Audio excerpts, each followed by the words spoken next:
Ang dulas niya! Kararating lang sa akin itong sobrang controversial na sunscreen ngayon ni V. Cortez. Hindi to sponsored, hindi to pinadala sa akin.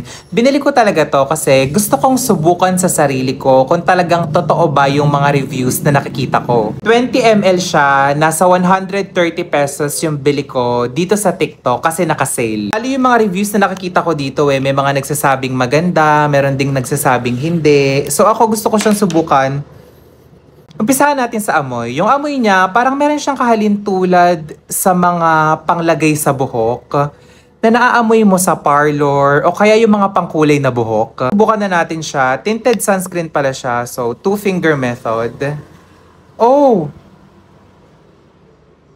Ang slimy. Masyado siyang madulas, which is hindi ko ina-expect. Dito ulit. Oh! Ang dulas niya, parang naghihiwala yung mismong sunscreen doon sa kulay. Gosh, ano to? Super hindi ko ina-expect. My gosh. So I guess yung consistency niya sobrang watery. Sige, dahil ito siya. Tingnan natin yung benefit of the doubt. Oh my gosh. Hindi ko alam kung ano bang nangyayari. Ito siya oh. In-order ko to mismo doon sa shop nila dito sa TikTok. Pero bakit ganito? Hindi ko alam. Konti lang naman yung nilagay ko pero kung makikita ninyo parang naghihiwalay talaga yung kulay niya doon sa mismong sunscreen na personally hindi ko na-experience sa ibang sunscreen na binili ko. Sayang to, gagamitin ko to. Hindi ko na-expect na ganito siya. Sobrang watery, sobrang runny. What? Hindi ko alam kung ang problema ba sa akin ay yung kutis ko ba, yung kulay ko ba, yung texture ko ba.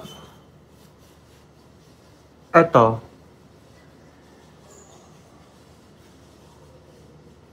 Two-finger method lang to ah. Hindi ganun karami yung nilagay ko. Sadyang sapat na sapat lang para sa normal na paglagay. Pero masyado siyang watery.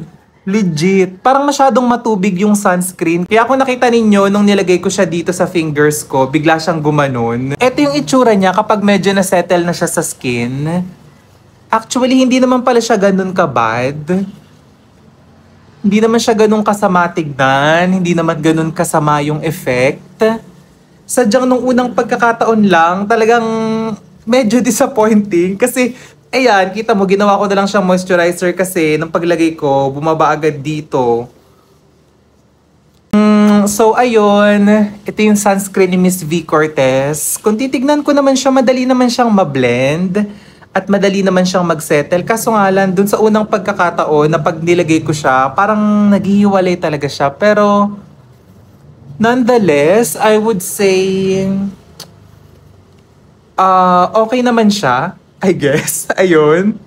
So, eto siya. Ayun, kayo yung humusga base sa nakita ninyo. Pero para sa akin, siguro, pwede pa tong i-workout ni Miss V. Lalong-lalo na yung consistency niya. Kasi kung nakita nyo naman, nung nilagay ko talaga yung sunscreen sa mukha ko na ganun, parang, alam niyo yun, naghihiwalay siya. Naghihiwalay yung sunscreen dun sa mismong liquid o yung kulay dun sa mismong sunscreen. So, ayun.